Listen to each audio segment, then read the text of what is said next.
అందరికీ నమస్కారం. 2024 మే 10వ తేదీన అక్షయ తృతీయ రాబోతుంది. అయితే అక్షయ తృతీయలోపు ఈ వీడియో మీ కంట పడితే చాలు, అదృష్టం మీ తలుపు తడుతుంది, లక్ష్మీదేవి అనుగ్రహం కలుగుతుంది. మీకు ఉన్న కష్టాలన్నీ కూడా పోతాయి, బంగారం కొనుక్కునే యోగం వస్తుంది, మీ దశ మారిపోతుంది, అపార ఐశ్వర్య యోగం సిద్ధిస్తుంది, మీరు పట్టిందల్లా బంగారం అవుతుంది, మీకు అన్ని శుభాలు జరుగుతాయి. ఎన్నో జన్మల పుణ్యం ఉంటే తప్ప ఈ కథలను వినలేరు. అక్షయ తృతీయకు లోపు ఈ కథలను వింటే చాలు, జన్మల పాపాలు పోయి కోడి జన్మల పుణ్యం వస్తుంది, సకల ఐశ్వర్యాలు సిద్ధిస్తాయి. అక్షయ తృతీయ మహిమాన్వితమైన రోజు. ఈ రోజు ఏ కార్యం చేసినా అక్షయం అవుతుంది అని, చెడు కార్యమైన మంచి కార్యమైన అక్షయమైన ఫలితం వస్తుంది. చాలామంది అక్షయ తృతీయ రోజు బంగారం కొంటారు. స్తోమత ఉన్నవాళ్ళు ఈరోజు బంగారం కొనవచ్చు, కానీ అప్పులు చేసి మాత్రం బంగారం మాత్రం ఇంకా ఎక్కువగా అప్పుల పాలవుతారు. నిజానికి అక్షయ తృతీయ రోజు బంగారం కొనమని శాస్త్రాలలో అయితే ఎక్కడా చెప్పలేదు. అక్షయ తృతీయ రోజు బంగారం దానం చేయమని చెప్పారు, కొనమని మాత్రం చెప్పలేదు. అసలు ఎలాంటి బంగారంలో కలిపురుషుడు ఉంటాడో తెలిపే ఈ పురాణ కథను అక్షయ తృతీయ రూపు వింటే చాలు, పట్టిందల్లా బంగారం అవుతుంది. సాధారణంగా అందరూ బంగారంలో కలిపురుషుడు ఉంటాడని, అందుకే బంగారం ఇంట్లో తక్కువ ఉండాలని, బంగారం ఎక్కువగా ఉండకూడదని అంటూ ఉంటారు. బంగారంలో కలిపురుషుడు ఉంటాడన్నమాట నిజమే, కానీ అవినీతి ద్వారా వచ్చే బంగారంలోనే కలిపురుషుడు ఉంటాడు. బంగారం అంతటిలోని కలి ఉండడు. దీనికి సంబంధించిన పురాణాలలో ఒక కథ ఉంది. జలాసంధుడు కాలభైరవ పూజ చేస్తూ రాజులందరినీ ఊడించి వారి దగ్గర ఉన్న బంగారం అంతా కూడా తీసుకొని ఆ బంగారానికి వారి రక్తంతోనే అభిషేకం చేశాడు. ఇలా అనేక రాజులను చంపి వారి దగ్గర బంగారాన్ని అంతా కూడా సేకరించిన జలాసంధుడు ఆ బంగారంతో ఒక కిరీటం తయారు చేయించి ఉంచుకుంటాడు. తర్వాత జలాసంధుడిని భీముడు చంపేస్తాడు. అప్పుడు భీముడు ఈ కిరీటాన్ని చూసి ముచ్చటపడి తీసుకుంటాడు. ఆ కిరీటాన్ని తన కోశాగారంలో ఉంచుతాడు. తర్వాత పరీక్షిత్ మహారాజు రాజ్యాన్ని పాలిస్తాడు. చాలా ధర్మబద్ధంగా ఉండే ప్రజలకు ఎటువంటి కష్టాలు రాకుండా చూసుకుంటూ ఉండేవాడు. ధర్మబద్ధంగా పరిపాలిస్తున్న పరీక్షిత్ మహారాజు దేశంలో ఒకరోజు ఒక గోమాత ఏడుపు వినిపిస్తుంది. గోమాత పక్కనే ఒంటికాలుతో ఎందుకు ఏడుస్తున్నావు అని ఊరడిస్తూ ఉంది. ఆ గోమాతే భూమి, ఎద్దు ధర్మదేవత. పరీక్షిత్ మహారాజు వారిద్దరి దగ్గరికి వెళ్ళాడు. ఎందుకు ఏడుస్తూ ఉన్నావు అని గోమాతను అడిగాడు. అప్పుడు గోమాత ఎద్దుకు 3 కాళ్ళు విరిగిపోయి ఒక కాలే మిగిలి ఉన్న విషయం చెప్పింది. ఎద్దు కాలి ద్వారా కలి యుగంలోకి ప్రవేశించాడని, అతడు తన కాళ్ళను నిర్దాక్షిణంగా విరిచాడని చెప్తుంది. ఆ మాటలు విన్న పరీక్షిత్ మహారాజు, ఎద్దుతో నిన్ను ఎవరు హింసించారు, ఎవరికి అపకారం చేయని నీ కాళ్ళు ఎవరు విరగొట్టారు అని అంటాడు. ఎద్దు కాళ్ళు విరగొట్టిన వారు ఎవరైనా సరే అతని భుజాలు విరగొడతాను అంటాడు. కాల క్రోధావేశుడై రాజులా కనిపించే కఠినాత్ముడు కర్ర పట్టుకొని మేము ఏడుస్తూ ఉన్న కరికరం లేకుండా కొట్టాడు. నా కాళ్ళు అతడే విరగొట్టాడు అని జవాబు ఇచ్చింది ఎద్దు. అతను కలిపురుషుడని పరీక్షిత్ మహారాజుకు తెలిసింది. దాంతో పరీక్షిత్ కలికి శిక్ష విధించాడు. అప్పుడు కలి, నన్ను ఎందుకు ఇలా చిత్రహింసలకు గురి చేస్తున్నావు? ఇది కలియుగం కాబట్టి నేను ఖచ్చితంగా భూమిపైకి రావలసిందే. ఇది వదిలి నేను ఎక్కడుండాలి? నేను ఎక్కడుంటే నీవు అక్కడికి వచ్చి చంపుతానంటే ఎలా? నేను ఎక్కడుండాలో చెప్తే అక్కడ మాత్రమే ఉంటానన్నాడు. అప్పుడు కలిపురుషుడు నివాసం ఉండడానికి జూదశాల, మద్యపానం, వ్యభిచారము, జీవహింస జరిగే చోటు అనే 4 స్థలాలను ఇస్తాను అన్నాడు పరీక్షిత్ మహారాజు. తన పాలనలో ప్రజలు ఈ 4 చోట్లకు వెళ్ళరని నమ్మకంతో పరీక్షిత్ మహారాజు మాట ఇస్తాడు. పరీక్షిత్ మహారాజు 4 స్థలాలను మాత్రమే ఇచ్చినప్పటికీ జూదశాల నుంచి అసత్యము, మద్యపానం, మదం, అహంకారం, వ్యభిచారం నుంచి కామం, హింస నుంచి కోపం, క్రోధం, ఇలా మరో 4 స్థానాలను కూడా ఆక్రమించాడు కలి. ఇవి కాకుండా మరో స్థానం ఇవ్వమని వేడుకున్నాడు కలి.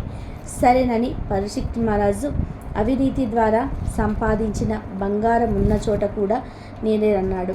అయితే బంగారం నుంచి మాత్సర్యం పడుతుంది కాబట్టి ఆ స్థానాన్ని కూడా తను చేసుకున్నాడు కలిపురుషుడు. అలా కలికి వరాలు ఇచ్చిన తర్వాత ఒకసారి పరీక్షిత్ మహారాజును తన కోశాగారంలో కిరీటం మీద పడుతుంది. ఈ కిరీటం అన్యాయ మార్గాల ద్వారా వచ్చిందని ముందే చెప్పుకున్నాం కదా. ఆ కిరీటాన్ని పరీక్షిత్ మహారాజు ధరిస్తాడు. ధరించగానే ఆ కిరీటం ద్వారా కలి ఆయనలోకి ప్రవేశిస్తాడు. వెంటనే ఆయనకు క్రోధం పెరిగిపోతుంది. వేటకి వెళ్ళి దొరికిన జంతువులు కూడా అన్నీ చంపేస్తూ ఉంటాడు. సమీకుడి దగ్గరికి వెళ్ళి ఆయన మీద చచ్చిన పామును వేస్తాడు. కలిపురుషుడు పరీక్షిత్ మహారాజులోనికి కిరీటంతో ద్వారా ప్రవేశించడం ద్వారా ఇదంతా జరిగింది. ఇదంతా ఎందుకు చెప్పాల్సి వచ్చిందంటే కేవలం అవినీతి అన్యాయ మార్గాల ద్వారా సంపాదించిన బంగారంలోనే కలిపురుషుడు ఉంటాడు. మన కష్టార్జితంతో కొనుక్కున్న బంగారంలో కలి ఉండడు. అలాంటి బంగారం మనకు మేలు చేస్తుంది, లక్ష్మి అనుగ్రహాన్ని ప్రసాదిస్తుంది. సాధారణంగా మనమందరం కూడా కష్టార్జితంతోనే బంగారం కొనుక్కుంటాము కనుక అందులో కలిపురుషుడు ఉండడు. అలా కాకుండా బంగారం దొరికినప్పుడు తాకట్టు పెట్టిన బంగారాన్ని తీసుకున్న, అలాగే పెద్దల నుండి వస్తున్న బంగారంగా అన్యాయంగా లాక్కున్న ఆ బంగారం ద్వారా కలిపురుషుడు పట్టి పీడిస్తాడు. కాబట్టి మనం కొనుక్కునే బంగారంలో కలిపురుషుడు ఉండడు. కాబట్టి ఎప్పుడైనా సరే ధర్మబద్ధంగా జీవించాలి. ధర్మంగా సంపాదించిన ధనంతోనే బంగారం కొనాలి. పాపాలు చేసి సంపాదించిన ధనంతో బంగారం కొంటే ఆ బంగారం ద్వారా కలి ప్రవేశిస్తాడు. అలాగే అక్షయ తృతీయ వెనుక ఉన్న అసలైన కథను వింటే చాలు, కష్టాలన్నీ పోయి మీరు అపర కుబేరులుగా మారిపోతారు. పూర్వం వారణాసిలో రామశెట్టి అనే ఒక వ్యాపారి ఉండేవాడు. ఆయనకు 4 కుమారులు ఉన్నారు. వ్యాపారంలో 4 కుమారులు సహాయం చేస్తూ ఉండేవారు. రామశెట్టి వారి కుమారులకు యుక్త వయసు వచ్చిన తర్వాత ధనవంతులైన అందగత్తెలను ఇచ్చి 3 కుమారులకు వివాహం చేశాడు. ఒకసారి 4వ కుమారుడు పొరుగురు పని మీద వెళ్తాడు. అక్కడ ఒక అమ్మాయిని చూసి, అబ్బా ఈ అమ్మాయి ఎంత అందంగా ఉంది అనుకుంటాడు. ఆ అమ్మాయి అక్కడ ఆవులు కాస్తూ ఉన్నది. ఆ అమ్మాయిని 4వ కుమారుడు ఇష్టపడతాడు. తర్వాత 4వ కుమారుడు అక్కడి నుండి బయలుదేరి ఇంటికి వచ్చి వాళ్ళ నాన్నగారితో, ఇలాగో నాకు సంబంధం చూస్తున్నారు కదా, నేను పొరుగురు వెళ్ళినప్పుడు వచ్చే దారిలో ఒక అమ్మాయిని చూస్తాను. ఆ అమ్మాయి నాకు చాలా బాగా నచ్చింది. ఆమెను వివాహం చేసుకుంటాను అని చెప్తాడు. సరే అలాగే చేద్దాం నాయన అని అంటాడు తండ్రి. ఆ అమ్మాయి పేరు లావణ్యవతి. తనకు అమ్మ నాన్న ఎవ్వరూ లేరు. లావణ్యవతి గుడికి సంబంధించిన పనులు చేస్తూ ఉండేది. గుడికి సంబంధించిన ఆవులు తీసుకొని వెళ్ళి వేపుకొస్తూ ఉండేది. ఈ విషయాలన్నీ కూడా ఆ కబురు చేసి తెలుసుకుంటాడు. వారి పెద్ద కొడుకులు, పోరీలే నాన్న, మనకు డబ్బు ఉంది కదా, తమ్ముడు ఇష్టపడ్డాడు కాబట్టి ఆ అమ్మాయితోనే వివాహం చేద్దాం అని అంటాడు. ఆ తర్వాత 4వ కుమారుడు లావణ్యవతిని వివాహం చేసుకొని ఇంటికి తీసుకొస్తాడు. లావణ్యవతి చాలా అందంగా ఉంటుంది. అందంతో పాటు చక్కటి మనసు కూడా ఉంది. లావణ్యవతి అత్తమామల దగ్గర భయభక్తులతో ఉంటూ అందరి దగ్గర మంచి పేరు తెచ్చుకుంటుంది. లావణ్యవతి ఆఖరున వచ్చి మంచి పేరు తెచ్చుకుంది అని మిగిలిన 3 తోటి కోడళ్ళు అసూయ పడుతుండేవారు. లావణ్యవతి పేదపిల్ల, మిగిలిన 3 తోటి కోడళ్ళు ధనవంతుల బిడ్డలు. దానితో వారికి లావణ్యవతి అంటే కొద్దిగా చిన్న చూపు ఉండేది. లావణ్యవతికి ఒక మంచి స్వభావం ఉండేది. అదేమిటి అంటే ఎవరైనా ఏదైనా అడిగితే లేదనకుండా ఇచ్చేసేది. అయినా లావణ్యవతి అత్తవారింట్లో ఉండగా ఆ ఇంట్లో పనివాళ్ళు ఎండనక వాననక కష్టపడుతూ ఉండేవారు. అప్పుడు లావణ్యవతి గారిని చూసి, ఇప్పుడైతే నేను భవనంలో సుఖంగా ఉన్నాను, కానీ పెళ్ళి కాకముందు నేను ఇలాగే కష్టపడుతూ ఉండేదాన్ని. మండుటెండలో పనులు చేసేదాన్ని. ఒక గొడుగు ఉంటే బాగుండు అనుకునేదాన్ని. గుడిలో సేద తీరుతున్నప్పుడు ఒక విసనకర్ణి ఉంటే బాగుండు అనుకునేదాన్ని. ఈ పని వాళ్ళు కూడా నాలాగే కష్టపడుతూ ఉన్నారు కదా, వీరికి కూడా విసనకర్ర గొడుగు ఉంటే బాగుండు కదా అని చెప్పి అనుకుంటుంది. అనుకున్నదే తడవుగా ఇంటి పెరటి వైపు వెళ్ళి వారి తాటాకు, ఇంటి మీది తాటాకు లాగి ఒక గొడుగులా కప్పు, ఒక విసనకర్రలాగా తయారు చేసి ఇచ్చింది. ఇంటికి ఉన్న తాటాకులన్నిటినీ కూడా అలా రకరకాలుగా తయారు చేసి అక్కడ పనిచేసే వారందరికీ కూడా ఇస్తూ ఉండేది. అత్త మామలు ఏమో ఇదేంటి ఇంటి మీద తాటాకులన్నీ కూడా ఏమైపోతూ ఉన్నాయి, ఎటుపోతున్నాయి అని అనుకునేవారు. కొంతకాలానికి ఇంట్లో వారు లావణ్యవతి తాటాకులు తీస్తుందని గమనించి లావణ్యవతిని గట్టిగా దెబ్బలాడి ఇటువంటి పనులు చేయకూడదని మందలిస్తూ ఉండేవారు. అలాగే వాళ్ళ ఇంట్లో బోలెడంత గో సంపద ఉండేది. ఆ గోవులకు పాలు తీయటం, పేడ తీయటం, కడగటం వంటి పనులన్నీ కూడా పని వాళ్ళు చేస్తూ ఉండేవారు. కానీ లావణ్యవతి ఎవరికీ తెలియకుండా పాలు త్రాగటం కోసం గోవు దూడలు తాళ్ళు విప్పేసి తల్లి గోవుల దగ్గరకు వదిలేసేది. ఈ విషయాన్ని కూడా ఇంట్లో వాళ్ళు గమనించి లావణ్యవతితో ఇలా దూడలను వదిలివేస్తే మనం పాలు ఎలా తాగుతామని మళ్ళీ మందలిస్తారు. అంతేకాదు, మండు టెండల్లో పనివాళ్ళు పనిచేస్తూ ఉంటే లావణ్యవతికి జాలి వేసి వంటగదిలోనికి వెళ్ళి పెరుగంతటిని కూడా చిలికి మజ్జిగ చేసి పని వాళ్ళందరికీ కూడా ఇస్తూ ఉండేది. అలాగే రామిశెట్టి వ్యాపారస్తుడు కదా, ఆ రామిశెట్టి దగ్గరకు ఎవరైనా డబ్బు లేని వారు వచ్చి మా దగ్గర డబ్బులు లేవు, ఏమైనా సరుకులు సాయం చేయండి అని అడిగితే అసలు సాయం చేసేవారు కాదు. అలాంటి బీదవారిని లావణ్యవతి రహస్యంగా పెరటి వైపు రమ్మని పిలిచి సరుకులు, డబ్బులు, ఇంట్లో ఉన్న వస్తువులు ఇచ్చేసేది. ఎవరు ఏ సాయం అడిగినా ఇంట్లో వారికి తెలియకుండా ఆ సాయం చేసేది. చాలా కాలం ఈ విషయాలన్నీ కూడా ఇంట్లో వాళ్ళు గమనించలేదు. కానీ ఎప్పటికైనా నిజం బయటపడుతుంది కదా. అలా కొన్నాళ్లకు ఇంట్లో వారికి ఈ విషయం తెలిసింది. తోటి కోడళ్ళు లావణ్యవతికి బాగా కనిపెట్టి వారి అత్తగారికి చెప్పేవారు. అందరూ కలిసి లావణ్యవతిని తిట్టి అసలు నువ్వు వంటింట్లోకి వెళ్ళడానికి వీల్లేదు అని చెప్తారు. ఆ సమయంలో తోటి కోడలు అత్తగారితో ఈ అమ్మాయి వంటి మీద నగలు ఉంచితే అవి కూడా దానం చేసేస్తుంది అని అనడంతో అత్తగారు లావణ్యవతిని నగలు తీసి ఇచ్చేయమని అంటుంది. అలా లావణ్యవతి ఒక ముక్కు పుడక ఉంచుకొని మిగతా నగలన్నీ కూడా ఇచ్చేసి అత్తగారికి ఇచ్చేస్తుంది.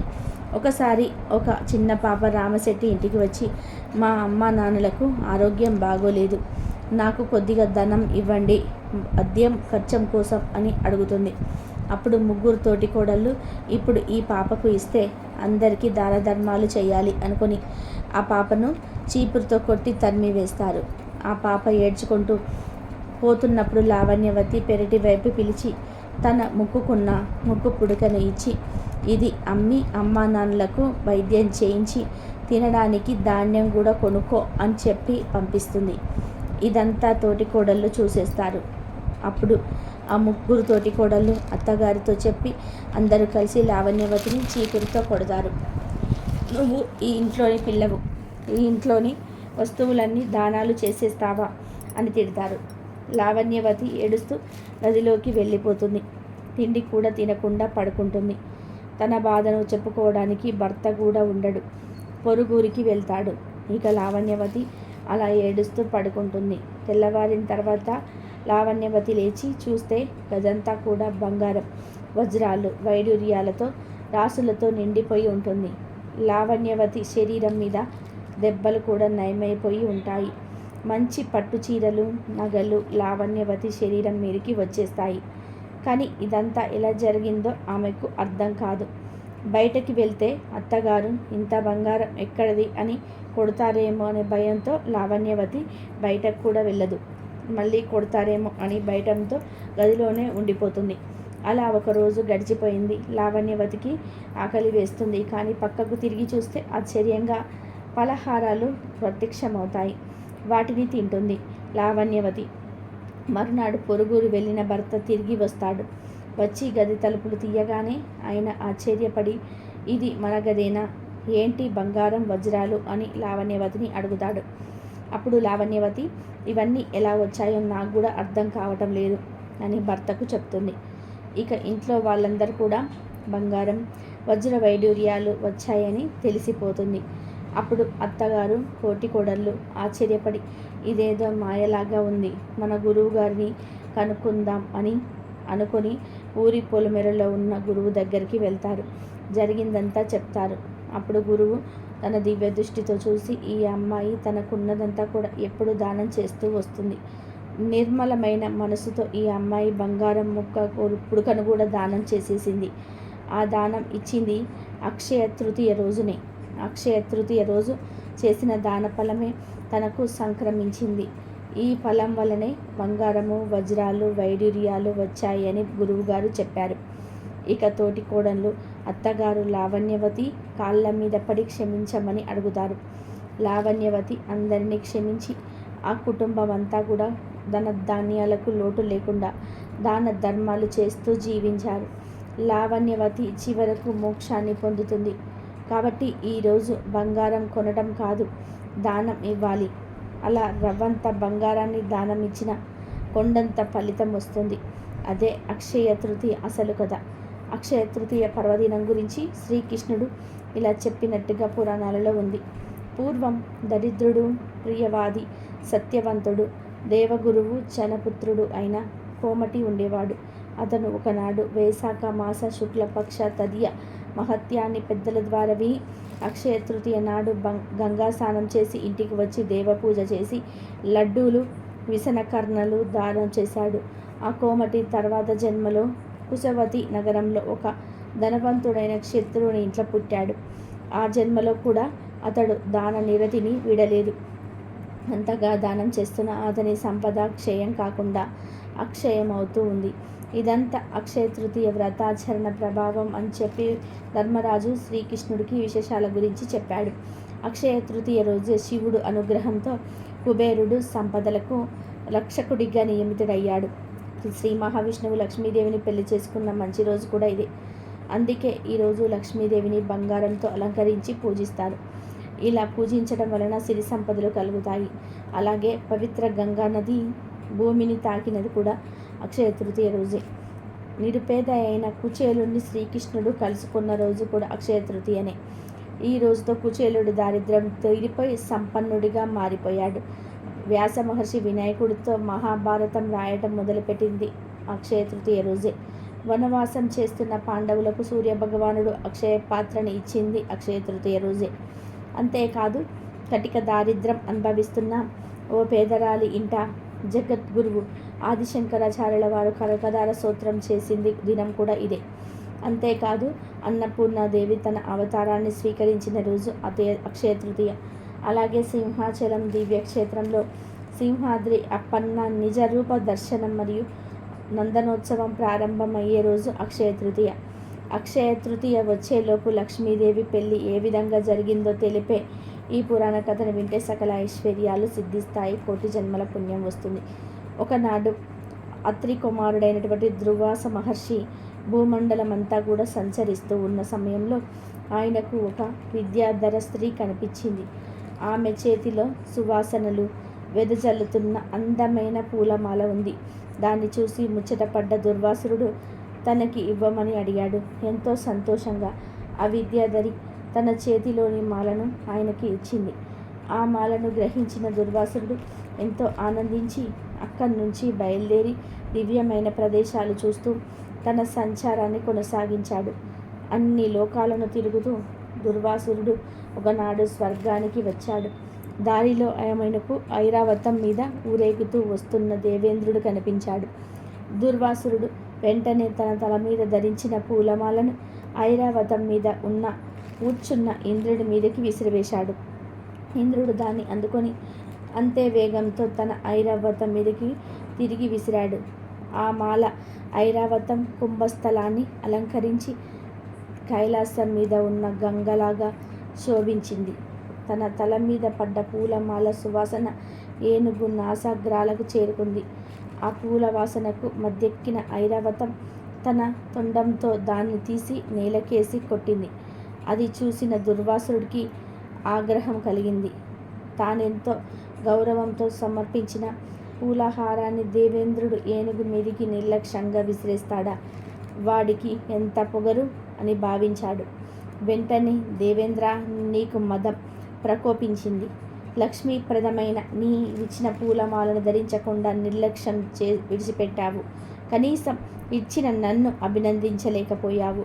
నీ పాపానికి గాను నీ త్రిభువన సామ్రాజ్య సంపదను నశించుగాక. నీ పాలనలో ఉన్న ముల్లోకాలు లక్ష్మీహీనమవుగాక అని చెప్పించాడు. దుర్వాసురుడి శాపం విన్న ఒక్కసారిగా ఇంద్రుడి కళ్ళు తెరుచుకున్నాయి. తను చేసిన అపరాధం ఏంటో అతడికి తెలిసింది. వెంటనే ఏనుగును దిగి దుర్వాసురుడి కాళ్ళపై పడ్డాడు.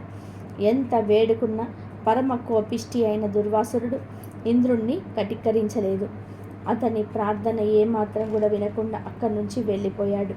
ఇక చేసేదేమీ లేక ఇంద్రుడు తన అమరావతికి తిరిగి బయలుదేరాడు. దుర్వాసురుడు శాపం ఫలించటం ప్రారంభమైంది. దేవేంద్రుడి పాలనలో ఉన్న అన్ని లోకాలలో సంపదలు తరిగిపోసాగాయి. ఎక్కడ యజ్ఞయాగాలు కొనసాగటం లేదు, తపస్సులు చేయటం లేదు, దాన ధర్మాలు లేవు. ఇలా ప్రపంచమంతా తేజోహీనంగా మారిపోయింది. అన్ని రకాలుగా లోకాలన్నీ కూడా అంధకార బంధువుగా మారిపోయాయి. ఇదే తగిన సమయంగా భావించారు దానవులు. బలహీనులై తేజోవిహీనులుగా మారిపోయిన దేవతల మీద దాడి చేశారు. వారి దాటికి తట్టుకోలేక దేవతలందరూ కూడా తమ తమ లోకాలను విడిచి పారిపోయారు. ఆ విధంగా దానాల దాటి నుంచి తప్పించుకున్న దేవతలంతా ఒకే చోటికి చేరి ఈ కష్టాల నుంచి గట్టెక్కించగలిగే వాడు శ్రీహరి అని నిర్ణయించుకున్నారు. వెంటనే అందరూ కలిసి సామూహికంగా శ్రీహరిని చేరి ఆయనను శరణు వేడుకున్నారు. దేవతల బాధలు విన్న శ్రీహరి వారిని ఓదార్చి, దేవతలారా, మీరేమీ చింతించకండి. ముందు మీరంతా వెళ్ళి దానవులతో సంధి చేసుకోండి. మీరు వారు కలిసి క్షీరసాగరాన్ని మదించండి.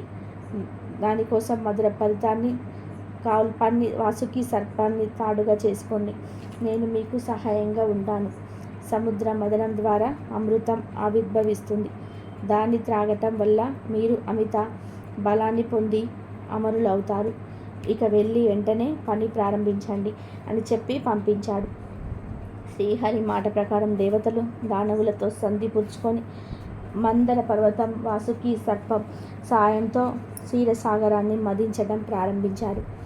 ఆ మదనంలో మొదటిగా సురపూజిత అయినటువంటి కామధేనువు ఆవిర్భవించింది. దాన్ని చూసి దేవతలు దానవులు ఇద్దరు కూడా ఎంతో ఆనందించారు. దాన్ని దేవతలు గ్రహించారు. తిరిగి మదనం ప్రారంభమైంది. కొద్దిసేపటికే ఆ సముద్రంలో నుంచి మొత్తు గొలిపే చూపులతో తూలుతున్న శరీరంతో వాలుని శక్తి పుట్టింది. ఆమె ఆకారాన్ని చూసి దేవతలు తిరస్కరించగా దైత్యులు ఎంతో ఆనందంతో ఆ వాలుని శక్తిని స్వీకరించారు. తర్వాత వారిజాత వృక్షం ఆవిర్భవించి నందనవనంలో స్థిరంగా నిలిచింది. దాని తర్వాత 60 కోట్ల అప్సర గణాలు ఆవిర్భవించారు. పుణ్యజీవులైన వారంతా దేవదానవుల చేత గౌరవింపబడ్డారు. వారి తర్వాత చల్లని వెన్నెలు కురిపిస్తూ చంద్రుడు ఉదయించాడు. తన తలలో శిరోభూషణంగా అలంకరించుకుంటానని శంకరుడు చంద్రుణ్ణి గ్రహించాడు. ఆ వెంటనే భయంకరమైన జ్వాలలు వెదజల్లుతూ కాలకూట విషం ఆవిర్భవించింది. దాన్ని చూసి దేవదానవులిద్దరు కూడా భయపడిపోయారు. అందరు ప్రార్థన విన్న పరమేశ్వరుడు ఆ విషయాన్ని తన కంఠంలో ధరించాడు. అందువలనే ఆయన నీలకంఠుడయ్యాడు. ఆయన త్రాగగా మిగిలిన గరళాన్ని అక్కడే ఉన్న నాగులు త్రాగాయి. క్షీరసాగర మదనం కొనసాగుతుంది. కాలకూట విషం తర్వాత కొద్దిసేపటికి అమృత భాండం ధరించిన ధనవంతరి ఆ పాల సముద్రం నుంచి ఉద్భవించాడు. ఆ తర్వాత వరుసగా గుర్రము, ఐరావతము జన్మించాయి. వాటి వెంటే వికసించిన తామర పూల మీద కూర్చొని సర్వాలంకార శోభిత అయిన శ్రీ మహాలక్ష్మీదేవి పాల సముద్రం నుంచి బయటకి వచ్చింది. సర్వ అలంకారిణి అయిన ఆ దేవిని చూసి ఋషులు మునులు ఎంతో ఆనందించి శ్రీ సూక్తంతో ఘనంగా స్తుతించారు.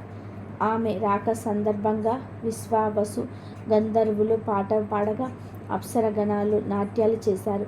గంగాది నదులు దేవి స్థానం కోసం ఇచ్చేశాయి. దిగ్గజాలన్నీ స్వర్ణ కుంభాలతో గంగా జలాన్ని తీసుకొని మహాలక్ష్మీదేవిని అభిషేకించాయి. క్షీరసాగరుడు స్వయంగా పైకి వచ్చి ఎప్పటికీ వాడిపోని పద్మమాలను దేవికి సమర్పించాడు. దేవశిల్పి విశ్వకర్మ లక్ష్మీదేవి దివ్యమైన స్వర్ణాభరణాలను తయారు చేసి ఇవ్వగా వాటిని ధరించి సర్వాలంకార శోభితుడుగా శ్రీ మహాలక్ష్మి అందరికీ దర్శనమిచ్చింది.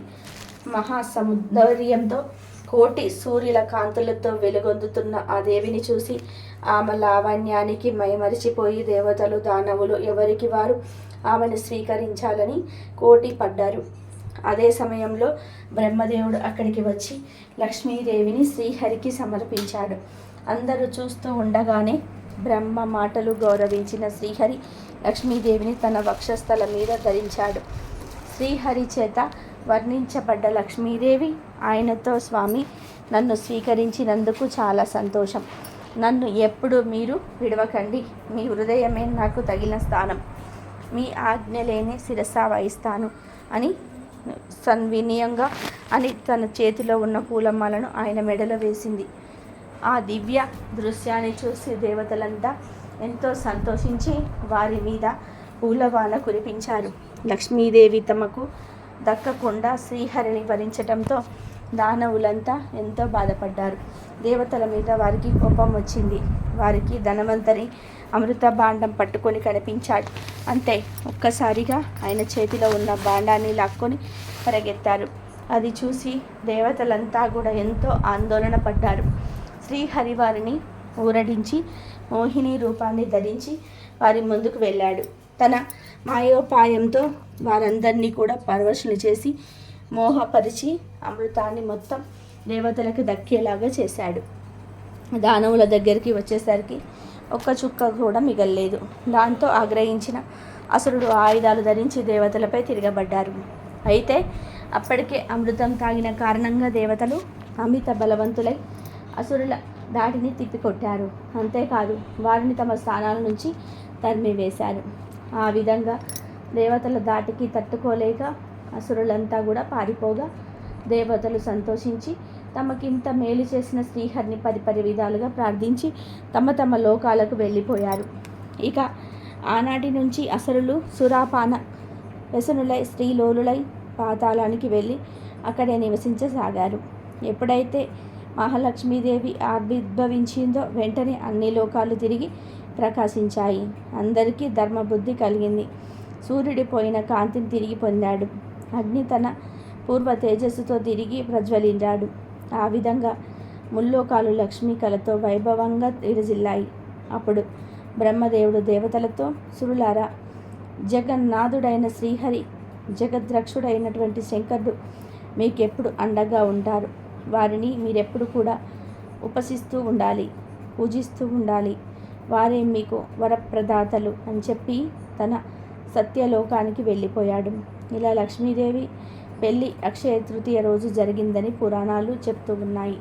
అలాగే అక్షయ తృతీయ లోపు కుచేలుని శ్రీకృష్ణుడు ఎలా ధనవంతుడిగా మార్చాడే తెలిపే పవిత్ర కథను వింటే చాలు అదృష్టం మీ తలుపు తడుతుంది, అష్టైశ్వర్యాలు సిద్ధిస్తాయి. కుచేలుడనే బాల్య స్నేహితుడు ఉండేవాడు కృష్ణునికి. ఇద్దరు ఒక గురువు దగ్గరే చదువుకున్నారు. కుచేలుడు పెళ్లి చేసుకొని గృహస్థ ఆశ్రమం గడుపుతూ ఉన్నాడు. కానీ కటిక దారిద్ర్యంతో బాధపడుతూ ఉన్నాడు. దారిద్ర బాధ కుచేలుడి కన్నా అతని భార్యకు కష్టంగా ఉన్నది. అందుచేత ఆమె ఒకసారి తన భర్తతో, కృష్ణుడిని నీవు స్నేహితులే కదా, అతను బ్రాహ్మణులకు ఎడతెరగని దానాలు ఇస్తున్నాడట, శరణు వేడిన వారికి తప్పక ఆదుకుంటున్నాడట. అలాంటప్పుడు స్నేహితుడివి, సంసార భారం మోస్తున్న వారికి ఆయన నీకు సహాయం చేయడా అన్నది. ఆమె మాటలు విన్న కుచేలుడికి కూడా సహాయం కోరే వంకన కృష్ణుని చూడాలనిపించింది. చూడడం వల్ల లాభం ఉంటుందని కూడా అతనికి తెలుసు కనుక అతని భార్యతో కృష్ణుణ్ణి చూడబోతున్నాడు అని వట్టి చేతులతో కాకుండా అతనికి కానుకగా ఏదైనా తీసుకుపోతే బాగుంటుంది, అందుకు తగినదేమైనా ఇంట్లో ఉందా అని అడిగాడు. ఆ మాటలు విన్న కుచేలుడి భార్య ఇరుగు పొరుగు ఇళ్ళవారి నుంచి 4 గుప్పెళ్ళ అటుకులు ముష్టి ఎత్తి తెచ్చి వాటిని చిన్న గుడ్డలో మూట కట్టి భర్తకు ఇచ్చింది. కుచేలుడు ఆటుకుల మూట చేత పట్టుకొని ప్రయాణమై ద్వారకకు చేరుకొని కృష్ణుడి ఇల్లు వెతుక్కుంటూ వెళ్ళాడు. పెద్ద భవంతిలో మంచం మీద పడుకొని ఉన్న కృష్ణుడు కుచేలుని చూడగానే లేచి ఎదురు వచ్చి గట్టిగా కౌగిలించుకొని తీసుకువచ్చి తన మంచం మీద కూర్చోబెట్టి తానే స్వయంగా కుచేలుడి శరీరానికి గంధం రాసి పూలమాల వేసి దేవిని చూసినట్టుగా చూశాడు. ఒళ్ళంతా మట్టు కొట్టుకుపోయి చిరిగిన బట్టలు ధరించి శవాకారంలో ఉన్న ఆ బ్రాహ్మణుడికి తన భర్త అంత ఆదరం చూపడం గమనించిన రుక్మిణీదేవి వింజామరణం తీసుకొని కుచేలుడికి విసరణం ఆరంభించింది. కృష్ణుడు కుచేలుడు పట్ల చూపించిన అభిమానానికి అక్కడ ఉన్న వారంతా కూడా ఆశ్చర్యపోయారు. కృష్ణుడు కుచేలుడికి చేయదగిన మర్యాదలన్నీ కూడా చేసి గురుకులంలో చదివిన రోజుల నాటి అనుభవాలు నెమరువేయడం ఆరంభించాడు. ఒకసారి గురుపత్ని వాళ్ళను సమిధలు తెమ్మని పంపింది. వాళ్ళు ఒక మహా అరణ్యంలో ప్రవేశించారు. ఇంతలో ఒక పెద్ద గాలివాన ఆరంభమైంది. ఆకాశాన మెరుపు మెరిశాయి, పిడుగులు పడ్డాయి. ఇలా మెరుపులు ఉరుములు సాగుతూ ఉండగా సూర్య అస్తమయం అయిపోయింది. సమిధల కోసం వచ్చిన వాళ్ళు తడిసి ముద్దయిపోయారు. దారి తెలియలేదు. కటిక చీకటి. ఒకళ్ళ చేతులు పట్టుకొని అరణ్యంలో తెల్లవార్లు తిరిగారు. తెల్లవార్లింది. శిష్యులు అడుగులో పోయారని తెలిసిన గురువు వాళ్ళను వెతుక్కుంటూ వచ్చి దైన్య స్థితిలో ఉన్న గుర్రవాళ్ళను చూసి మా కోసం ఎంత ప్రయాసపడ్డారు. ఇంతకన్నా ఉత్తమమైన శిష్యులు గురువుకు ఏం చేయగలరు? మీ భక్తికి సంతోషించాను. నీ కోరికలు తీరుతాయి అని ఆశీర్వదించారు. ఈ సంఘటనను కృష్ణుడు కుచేలుడికి జ్ఞాపకం చేసి గుర్తు ఉన్నదా అని అడిగాడు. అప్పుడు కుచేలుడు, నీతో గురుకుల వాస స్నేహం చేసిన నా బోటివాడికి ఏ కోరిక తీరదు అన్నాడు. కృష్ణుడు ఆ మాటలు నమ్మి, ఇంతకు మీ ఇంటి నుంచి ఏం తెచ్చావు అని అడిగాడు. ఆ మాట వినగానే కుచేలుడు కంగారు పడ్డాడు. కృష్ణుడికి తాను తెచ్చిన అటుకులు ఇవ్వాలంటే అతడికి చాలా సిగ్గు వేసింది. కృష్ణుడు బలవంతంగా కుచేలుడి చేతిలో ఉన్న గుడ్డ పేలిక మూట తీసుకొని ఇందులోని ఏమిటి అని అడుగుతూ విప్పి, అటుకులే, నాకెంతో ఇష్టం అనుకుంటున్నావు అని పిడికటి నోట వేసుకొని మరో పిడిక చేతిలో పట్టుకొని తీసుకున్నాడు. ఆ రాత్రి కుచేలుడు కృష్ణుని ఇంటనే స్నానము, భోజనము, నిద్ర సుఖంగా చేసి తను నిజంగా స్వర్గంలోనే ఉన్నాననుకున్నాడు. మరునాడు కుచేలుడు తన ఇంటికి ప్రయాణమయ్యేటప్పుడు కృష్ణుడు అతని కొంత దూరం సాగనంపాడు. తనకు కృష్ణుడు ఘనమేమి ఇవ్వలేదు. అతను తన మనసులో కృష్ణుడు మహారాజు, నేనేమో నిరుపేద బ్రాహ్మణుడి కదా అన్న ఆధారంతో నన్ను అతను కౌగిలించుకున్నాడు. తన తమ్ముని చూసినట్టుగా చూశాడు. తన భార్య పడుకునే మంచం మీద కూర్చోబెట్టాడు. తన భార్య చేత వీజాంబరం వేయించాడు. దేవుడికి చేయబడిన మర్యాద చేశాడు. నాకు డబ్బు ఇచ్చినట్లయితే నాకు కళ్ళు నెత్తికి వచ్చి తన్ను మర్చిపోతాననుకుని కాబోలు ఆ పని చేయలేదు అనుకున్నాడు. కానీ కుచేలుడు ఇంటికి వెళ్ళేసరికి కళ్ళు జిగేలుమనేలాగా రాజభవనాలు కనిపించాయి. ఉద్యానవనాలు, సరోవరాలు వాటిలో కనిపించాయి. వాటి రకరకాల పక్షులు, కలువలు కనిపించాయి. భవనంతో దాసదాసీలు తిరుగుతూ ఉన్నారు. ఇది ఎవరి ఇల్లు అయి ఉంటుంది? నా ఇల్లు కాదే, ఇదంతా ఇలా ఎక్కడలో వచ్చింది అని కుచేలుడు దిగ్భ్రాంతి చెంది ఉండగా దేవత అన్నట్టుగా ఉన్న స్త్రీ పురుషుడు మేళ తాళాలతో ఎదురువచ్చి భవనంలోకి అతన్ని తీసుకొని పోయారు. మారు వేషంలో ఉన్న లక్ష్మీదేవతలాగా కుచేలుడి భార్య వచ్చి తన భర్తను చూసి కన్నీరు వచ్చు కళ్ళు గట్టిగా మూసుకొని భర్తకు భక్తితో నమస్కరించి మనస్సులో అతన్ని ఆలింగనం చేసుకున్నది. ఇదంతా చూసి కుచేలుడు తనలో తానే, నాకీ ఐశ్వర్యం అంతా కృష్ణుని చూసి రావడం చేతనే కలిగి ఉంటుంది, మరో కారణం ఏదీ కనబడటం లేదు. స్నేహితులంటే అలాగే ఉంటాడు. తను పుచ్చుకున్నది కొంచెమే అయినా దానిని చాలా ఘనంగా భావిస్తాడు. తాను ఇచ్చేది ఎంతో గొప్పది అయినా దాన్ని స్వల్పంగానే భావిస్తాడు అనుకున్నాడు. అతి తర్వాత సకల ఐశ్వర్యాలతో కుచేలుడు తన భార్యతోనూ బిడ్డలతోనూ సుఖంగా జీవించాడు. ఆ కుచేలుడు శ్రీకృష్ణుని అక్షయ తృతీయ రోజే కలిసి సంపదలను పొందాడు. ఇక ఈ అక్షయ తృతీయలోపు లక్ష్మీదేవి కథలను వింటే చాలు, అమ్మవారు మీ ఇంట్లో తిష్ట వేస్తారు, జీవితంలో దేనికి లోటు రాదు. పూర్వకాలంలో కళింగ దేశంలో వెంకటాచారి అనే కంసాలి ఉండేవాడు. అతడు పనిలో ఎంతో నైపుణ్యం చెందినవాడిలాగా పేరు గాంచాడు. వెంకటాచారి అతని భార్య సుమతి ఎంతో దైవభక్తులు. ఆ దంపతులకు 2 ఆడపిల్లలు, శారద, నీరజ. వారు చక్కగా చదువుకుంటూ తల్లికి చేదోడు వాదోడుగా ఉండేవారు. వెంకటాచారి నైపుణ్యం కలవాడే కానీ ఏమాత్రం కూడా కల్తీకి పాటుపడకుండా ఎంతో నిజాయితీగా పనిచేసేవాడు. మిగిలిన తోటి కంసాలులు కక్కుర్తిపడి కల్తీ చేసి తక్కువ సొమ్ముకే పనులు ఒప్పుకొని చేసేవాడు. దీని వలన వెంకటాచారికి ఆదాయం అంత ఎక్కువగా ఉండేది కాదు. ఏదో వచ్చిన సొమ్ముతో కాలం గడుపుకుంటూ వస్తూ ఉన్నాడు. రోజులు ఇలా గడుస్తూ ఉండగా పెద్ద కూతురికి వివాహ వయసు వచ్చింది. నెమ్మదిగా సంబంధాలు వెతకడం మొదలుపెట్టాడు. కానీ ఎక్కడ ఏది కుదరటం లేదు. వెంకటాచారి పక్క ఇంట్లో కృష్ణశర్మ అనే పురోహిత కుటుంబం ఉంటుంది. కృష్ణశర్మ భార్య రుక్మిణి, సుమతి ఎంతో స్నేహితులుగా ఉండేవారు. కృష్ణశర్మ రుక్మిణి దంపతులకు పద్మప్రియ అనే కుమార్తె ఉండేది. ఆమె వయసు సుమారు 7 సంవత్సరాలు. ప్రతిరోజు వాకిట్లో పూలు కోసుకొని సుమతికి తెచ్చి ఇచ్చేది. అంతేకాక రోజులు ఒక కట్టైన వారింట్లో గంటైనా గడిపైపోయేది. వెంకటాచారి పెద్ద కుమార్తె శారద పెళ్లి ఇంతకు మించే నిశ్చయం కాకపోవడంతో ఆ దంపతులకు ఎంతో బెంగగా ఉండేది. ఒకనాడు కృష్ణశర్మ భార్య రుక్మిణి సుమతితో ఒక వారం రోజులు గడుపుతూ రుక్మిణి కళ్యాణ పారాయణం చేయమని చెప్పింది. ఆ విధంగానే శారద పారాయణం చేయగానే ఆ మరునాడే మంచి వరునితో వివాహం నిశ్చయమైంది. ఇక వివాహానికి కావలసిన సొమ్ము సేకరించి పెట్టుకోవడం అనేది పనిలో పడ్డాడు వెంకటాచారి. ఇన్నేళ్లుగా కంసాలి వృత్తి చేస్తూ ఉన్నా కూడా కూతుళ్లకు కనీసం బంగారు గాజులు కూడా చేయించలేకపోయానే అని బాధపడ్డాడు. సుమతి రోజు ఉదయాన్నే పూజ చేసేటప్పుడు శ్రీ మహాలక్ష్మీదేవిని అనేక స్తోత్రాలతో పూజించేది.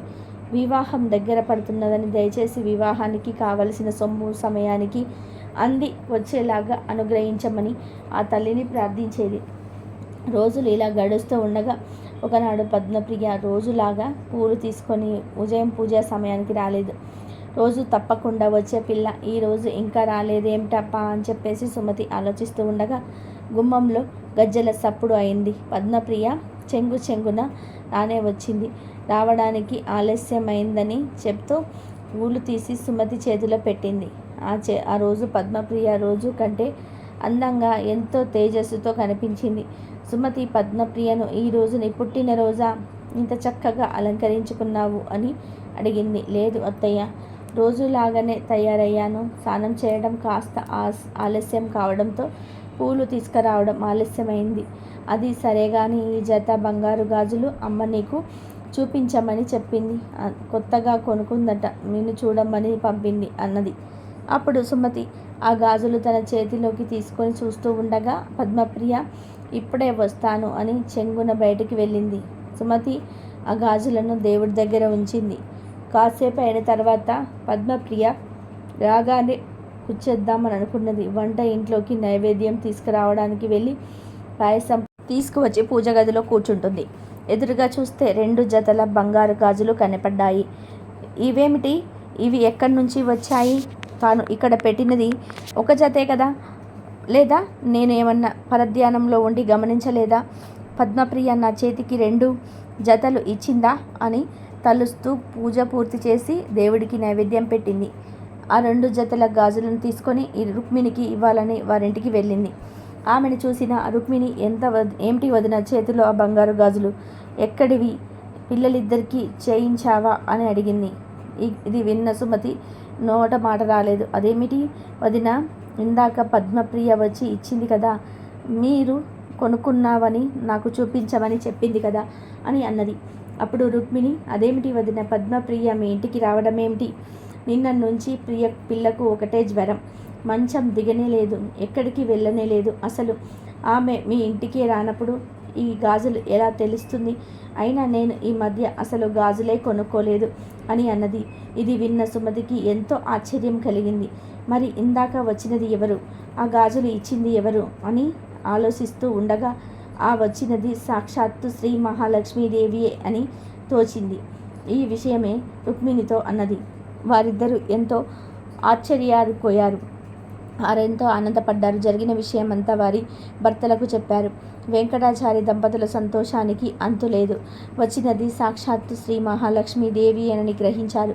తమను అనుగ్రహించిన ఆ జగన్మాతను ఎన్నో విధాలుగా స్తుతించారు. తమ కుమార్తెలకు సాక్షాత్తు ఆ శ్రీ మహాలక్ష్మీదేవియే బంగారు గాజులను అనుగ్రహించిందని ఎంతో ఆనందపడ్డారు. ఇద్దరు పూజ గదిలో నుంచి నిల్చొని ఆ జగన్మాత స్మరిస్తూ ఇలా అన్నారు. ఓ లోకజనని, దారిద్ర దుఃఖాన్ని, పాప అంధకారాలను పరాలదోలే అమృతమూర్తివి నీవే తల్లి. దీనులైన వారి బాధలను అన్నింటినీ నశింపచేసే నీ కరుణా కటాక్షములు మాపై ప్రసరింపుము తల్లి. నీకివే మా నమస్కారాలు. అమ్మా, మికిలి దయ కలిగిన నీ కడగంటి చూపులతో నీ కరుణామృతాన్ని మాపై కురిపించు తల్లి. నీవు సర్వమంగళప్రదాయనివి. సకల చరాచర జగతి యందు నీవే వ్యాపించి ఉన్నావు తల్లి. నీకివే మా ప్రణామములు. నిన్ను నమ్మిన వారికి సర్వశుభములు అనుగ్రహించు లోకపావనివి. నీకివే మా నమస్కారాలు అని పరిపరి విధాలుగా ప్రార్థించారు. లక్ష్మీదేవి తమకు సహాయం చేసినందుకు ఎంతో సంతోషించారు. అలాగే అక్షయ తృతీయలోపు గంగాదేవి భూమి మీదకు ఎలా వచ్చిందో తెలిపే పురాణ కథను వింటే కోటి జన్మల పుణ్యం వస్తుంది. గంగా నదిలో స్నానం చేసిన ఫలితం దక్కుతుంది. పూర్వం ఒక అడవిలో ఒక తోడేలు నివసిస్తూ ఉండేది. అది దగ్గర ఉన్న గ్రామాలలోనికి వెళ్ళి పిల్లల్ని ఎత్తుకొని వచ్చి తినేసేది. అలా ఒక అమ్మాయిని ఎత్తుకొని వచ్చింది. ఆ పాపను చూస్తే దానికి చంపబుద్ధి కాలేదు. ఆ అమ్మాయిని కల్లారు ముద్దుగా పెంచుకుంది. అడవిలో తేనె పండ్లు తినిపించి పెంచి పెద్ద చేసింది. ఆ అమ్మాయికి యుక్త వయసు వచ్చాక ఒక యువకుడిని తెచ్చి అతనికి ఆ అమ్మాయిని కన్యాదానం చేయించింది. కన్యాదానం ఫలం వల్ల ఆ తోడేలు మరుజన్మలో సకల చక్రవర్తిగా పుట్టింది. సగరుడు ఒకసారి కొలువు తీరి ఉండగా నారదుడు వచ్చి, నీవు పూర్వజన్మలో తోడేలువు ఒక అమ్మాయిని చంపకుండా పెంచి కన్యాదానం చేశాడు. ఆ పుణ్యఫలం వల్ల ఈ జన్మలో చక్రవర్తివై పుట్టావు అని చెప్పాడు. అప్పుడు సగరుడు ఒక కన్యను దానం చేసినందువలన చక్రవర్తిగా పుడితే చాలా మంది ఆడపిల్లలకు పెళ్ళిళ్ళు చేస్తే ఇంకా ఎంత పుణ్యం వస్తుందోనని ఆలోచించి తనకు 16,000 కన్యలు పుట్టాలని కోరుకుంటూ బ్రహ్మదేవుడు గురించి తపస్సు చేయసాగాడు. సగరుడు 16,000 కన్యకలకు తండ్రి అయి వారందరికీ కూడా పెళ్ళిళ్ళు చేస్తే ఆ పుణ్యఫలం వల్ల అతనికి ఇంద్ర పదవి లభిస్తుందని, తన పదవికి మోసం వస్తుందని ఆలోచించి ఇంద్రుడు సరస్వతీదేవిని ప్రార్థించి సగరుడు బ్రహ్మదేవుని వరం కోరేటప్పుడు అతని నాలుకపై ఉండి 60,000 పుత్రికలు అనే బదులు పుత్రులు అనేటట్టుగా చేయమని కోరాడు. సరస్వతీదేవి అలాగే చేసింది. సగరుడి తపస్సుకి మెచ్చి బ్రహ్మ ప్రత్యక్షమయ్యాడు. ఏం వరం కావాలని కోరగా సగరుడు 60,000 మంది పుత్రికలను కావాలని అని అడగకుండా 60,000 మంది పుత్రులు కావాలని అడుగుతాడు. సగరుడు తన పొరపాటు గుర్తించేసరికి ఆలస్యమైపోయింది. బ్రహ్మ తదాస్తు అని మాయమైపోతాడు. సగరుడికి బ్రహ్మవరం ప్రకారంగా 60,000 మంది పుత్రులు జన్మించారు. వారంతా పెరిగి పెద్దవాళ్ళైన తర్వాత సగరుడు కన్యాదాన ఫలం లేకపోతేనేమి అశ్వమేధ యాగం చేస్తాను అని నిర్ణయించుకున్నాడు. మళ్ళీ ఇంద్రుడు అశ్వమేధ యాగం చేస్తే ఆ పుణ్యఫలం వల్ల సగరుడికి ఇంద్ర పదవి లభిస్తుందని, తన పదవికే మోసం వస్తుందని ఆలోచించి అశ్వమేధ యాగ సమయంలో ఆ అశ్వాన్ని దొంగిలించి ఆ పాతాళంలోని ఒక గుహలోని దాశాడు. అక్కడ కపిల మహర్షి తపస్సు చేసుకుంటూ ఉంటాడు. ఆయనకు ఒక వరం ఉంది. తన తపస్సు భగ్నం చేసిన వాళ్ళను ఆయనకు కోపంతో చూస్తే ఎదుటి వాళ్ళు భస్మమైపోతారు. సగరుడు అశ్వాన్ని వెతికేందుకు తన తమ్ముళ్లను పంపిస్తాడు. వాళ్ళు వెతికి అశ్వం ఎక్కడుందో కనుక్కోలేక తిరిగి వచ్చేస్తారు. ఆ తర్వాత సగరుడు తన 60,000 మంది పుత్రులను పంపిస్తాడు.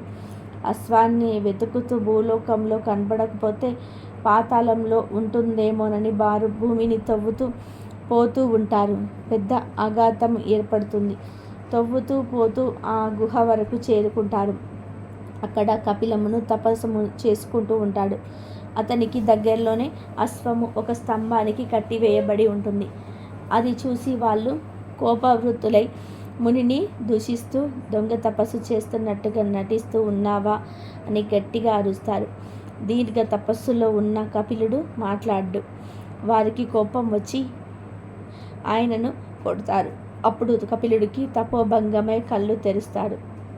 ఆ 16,000 సగర పుత్రులు భస్మమై బూర్దిగా మారిపోతారు. ఆ విషయం నారదుడి వల్ల తెలుసుకొని సగరుడు చాలా దుఃఖిస్తాడు. వాళ్లకు పుణ్యలోకాలు కలిగజేయాలనుకుంటాడు. నారదుడు వచ్చి గంగను కూర్చి తపస్సు చేసి గంగను ఆ భస్మరాశి మీద పారేటట్టు చేస్తే వారికి పుణ్యలోకాలు కలుగుతాయని చెప్తాడు. సగరుడు 1000 ఏండ్లు తపస్సు చేస్తూనే మరణిస్తాడు. సగరుడికి 3వ తరం వాడు దిలీపుడు కొడుకు అయినటువంటి భగీరథుడు తన ముత్తాతల అనుమతి ఆదేశాల మేరకు యాగాశ్వంను వెతుకుతూ వెళ్తాడు. పాతాళంలోని కపిల మహర్షి ఆశ్రమం చేరి అచట గల యాగాశ్రమం గురించి కపిల మహర్షికి నమస్కరించి ఆయన అనుమతితో యాగాశ్వము తీసుకున్నాడు. అక్కడ పడి ఉన్న బూడిద కుప్పలు తన పితామహులవని మహర్షి కోపానికి బలి అయినందువలన వారికి ఉత్తమ గతులు కలగగా ప్రేతాత్ములై ఆకలి దప్పికలచే పీడింపబడుతున్నారని తెలుసుకున్నారు. తన పూర్వీకులకు ఉత్తమ గతులు లభించాలంటే ఆకాశంలో ఉండే సురగంగను పాతాళానికి తెచ్చి సగరుల బూడిద కుప్పలపై ప్రవహింపచేసేటట్టుగా చేస్తే వారు ఉత్తమ గతులను పొందుతారని కపిల మహర్షి ద్వారా తెలుసుకున్నారు.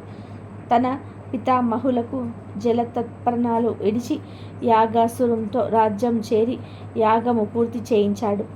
తన పూర్వీకులకు ఉత్తమ గతులు కలగలేదని చింత భగీరథుడు వీడలేదు.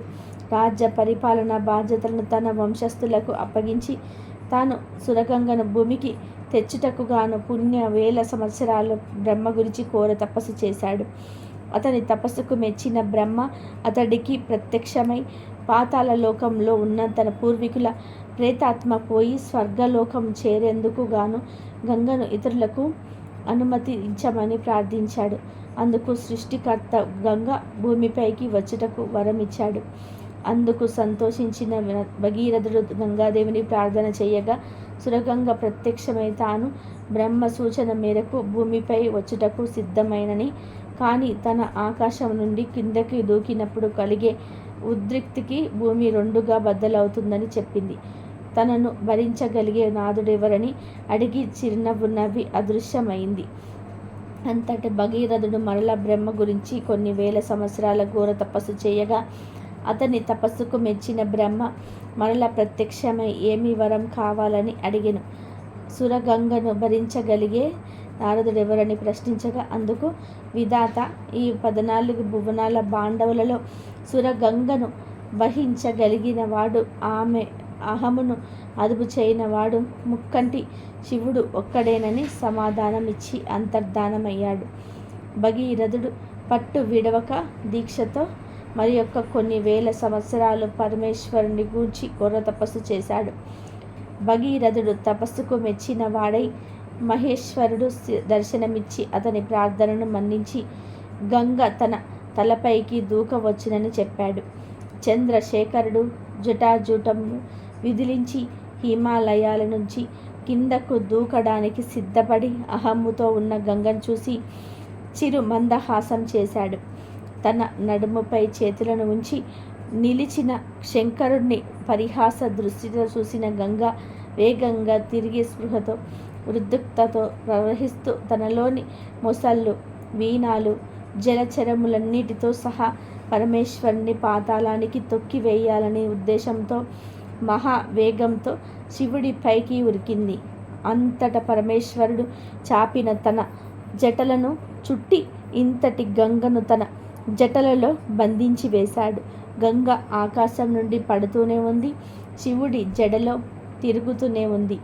1000 సంవత్సరాలు కరుస్తూ ఉన్నాయి, కానీ కనీసం ఒక్క చుక్క కూడా గంగా జలమైనా సరే భూమిపైన చిందలేదు. ఇంతటి తన శ్రమ తర్వాత భూమికి చేరిన గంగ శివుడి జడలలో బందీ అవడాన్ని చూసిన భగీరథుడు గంగను విడిచి కరుణించి శంకరుని ప్రార్థించమ వెంటనే శివుడు గంగను ఒక పాయలాగా జటాజూటం నుండి విడవగా గంగ దాత్రిని చేరింది. గంగను చూసి సంతోషించిన భగీరథుడు గంగను అనేక విధాలుగా స్తుతించాడు. గంగామాత భగీరథుడితో నేను నీ వెంట వచ్చేటప్పుడు నువ్వు నా విడిదిరిగి చూడరాదు అన్న షరతు విధించింది. ఆ షరతుకు ఒప్పుకొని మహా ఆనందంతో భగీరథుడు ముందుకు సాగాడు. గంగ అతన్ని అనుసరించుచు తన మార్గంలోని వాటిని తనలో కలుపుకుంటూ అంతకంతకు తన వేగాన్ని పరిమాణాన్ని విస్తరింపచేస్తూ భగీరథుడి వెంట సాగింది. ఈ క్రమంలోనే తమ మార్గంలో ఉన్న జహను మహర్షి అనే ఆశ్రమాన్ని ముంచెత్తింది గంగ. జహను మహర్షి కోపంతో తన ఆశ్రమం ధ్వంసం చేసిన గంగా నదిని తన యోగశక్తితో చేత అవపోసన పట్టాడు.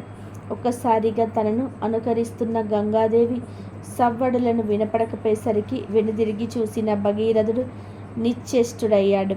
మహర్షి ద్వారా జరిగి తెలుసుకున్న భగీరథుడు గంగను విడవమని మహర్షిని పరిపరి విధాలుగా ప్రార్థింపగా మహర్షి గంగను తన కుడి చెవి నుండి విడిచిపెట్టెను. జహన మహర్షి నుండి ఉద్భవించినది కాబట్టి గంగా జాహ్నవి అయినది. ఈ విధంగా గంగా భగీరథుని అనుసరించి పాతాళ లోకం చేరి అతని పూర్వీకులకు బుడిదపై ప్రవహించి వారికి ఉత్తమ గతులను ప్రసాదించింది.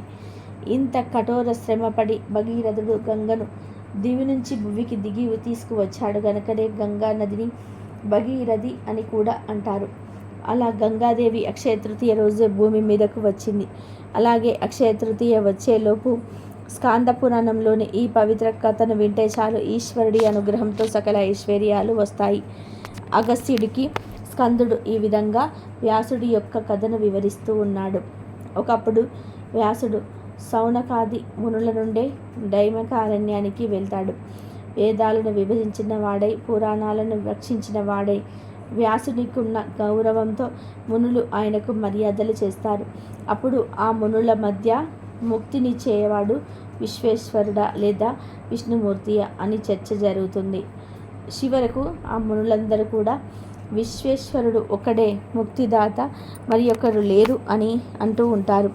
అప్పుడు వ్యాసుడు లేచి చెయ్యి పైకి ఎత్తి, ఇదిగో నేను చెబుతూ ఉన్నాను వినండి. వేదాలలో, పురాణాలలో, మహాభారతంలో వర్ణింపబడిన వాడొక్కడే ఆయన విష్ణుమూర్తి. ఇతడే అంటే అతడే సృష్టి స్థితి లయలకు కారణభూతుడైన ఆది పురుషుడు కాబట్టి అతడే మోక్షప్రదాత, శివుడు కాదు అని చెప్తాడు. అది విన్న మునులందరూ కూడా ఆశ్చర్యపోయి, మహానుభావ, నువ్వు సర్వజ్ఞుడవు, నీకంటే బాగా తెలిసిన వారెవరున్నారు? అయితే నువ్వు ఇప్పుడు అనుకుంటున్న మాటలు కాశీలో విశ్వేశ్వర సన్నిధంలో చెప్తే మాకు ఆనందం కలుగుతుంది అని అంటారు. వ్యాసుడు అంగీకరించి తన 10,000 మంది శిష్యులతో మునులతో కాశీకి వెళ్తాడు. అక్కడ స్నానం చేసి బిందు మాధవుని భక్తితో సేవించి స్తోత్రాన్ని చేస్తాడు.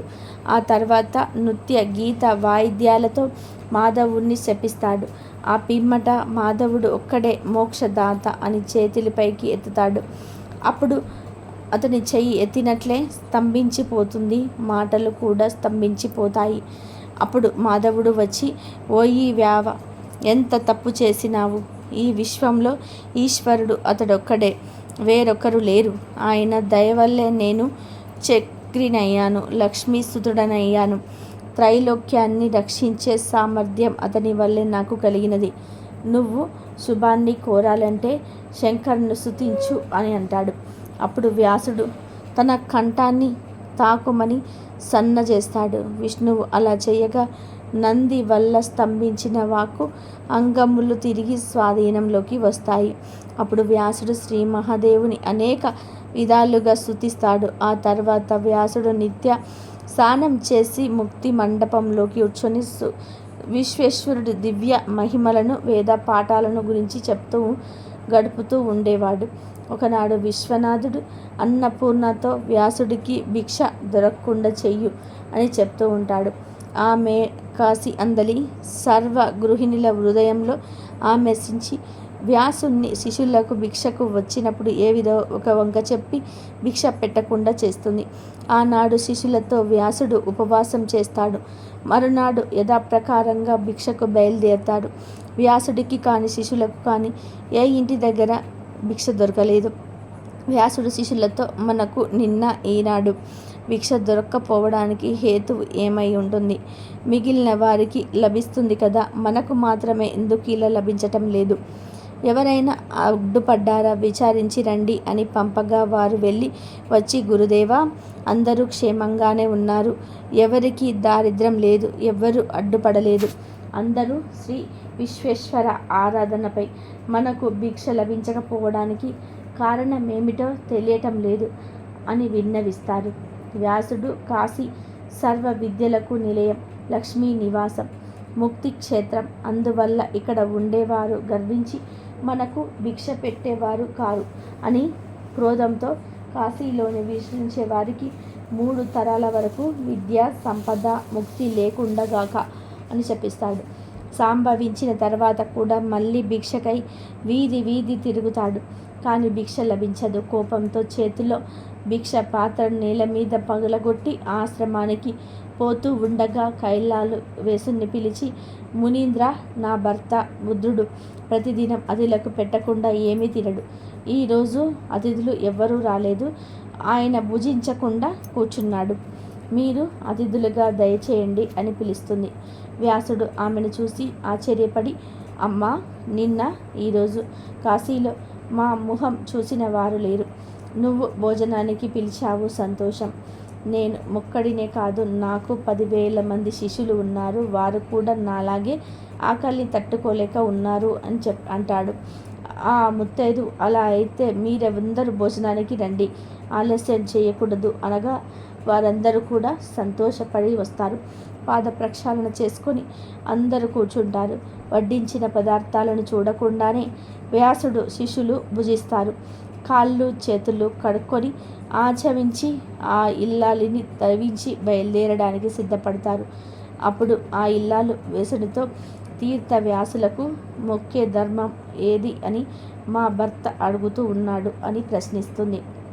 దానికి వ్యాసుడు, తల్లి, అల్పజ్ఞుడిని నేనేమి చెప్పగలను, అన్నీ నీకు తెలుసు అని అడుగుతున్నావు గనక చెప్తూ ఉన్నాను. ఆకలిగా ఉన్నవారికి అన్నం పెట్టడం, తిన్నవారు అన్నదాతకు సంతోషం కల్పించటం కన్నా ఉత్తమ ధర్మం లేదు అని అంటాడు.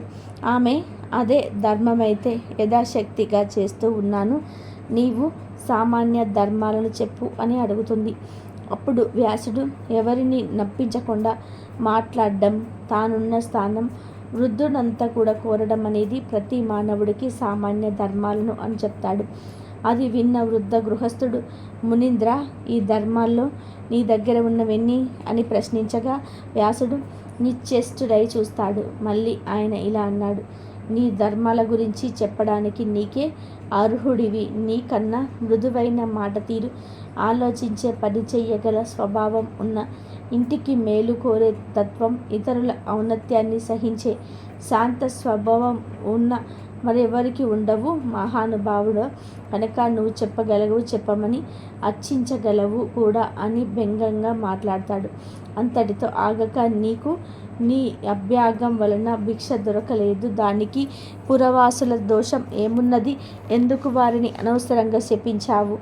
ఇది నా రాజధాని, దీనిపై నీ వంటి వారి శాపాలు పనిచేయవు. నీ వంటి క్రోధులు మహాపుణ్యక్షేత్రమైన కాశీలో నివసించడానికి అర్హుడు కాదు. వెంటనే ముక్తి క్షేత్రమైన కాశీని వదిలి వెళ్ళు. ఈ కాశీపై ఎవరైనా దుర్మార్గాన్ని చూపించినచో వారు వృద్ధ పిశాచమవుతాడు అని కఠినంగా మాట్లాడతాడు.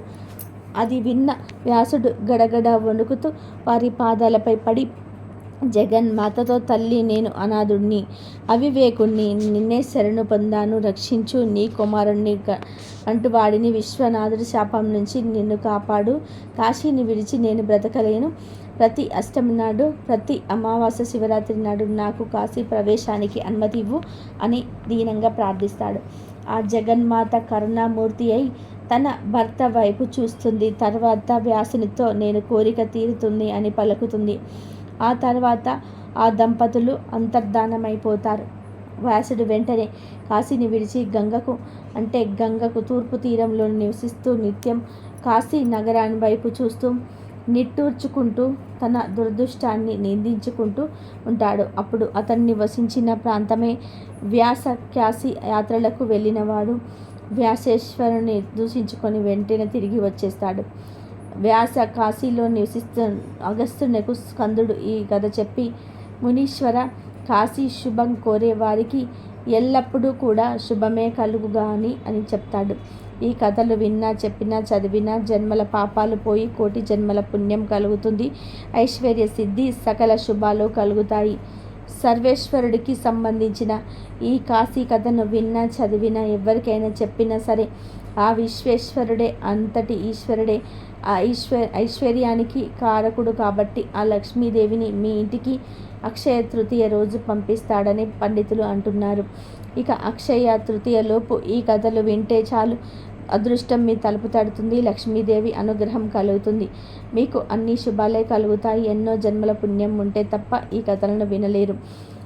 ఇంతవరకు చూసినందుకు ధన్యవాదాలు. కాబట్టి అక్షయ తృతీయలోపు ఈ కథలు వినండి, చూడండి, చదవండి. ఆయురారోగ్య అష్టైశ్వర్యాలతో ఉండండి.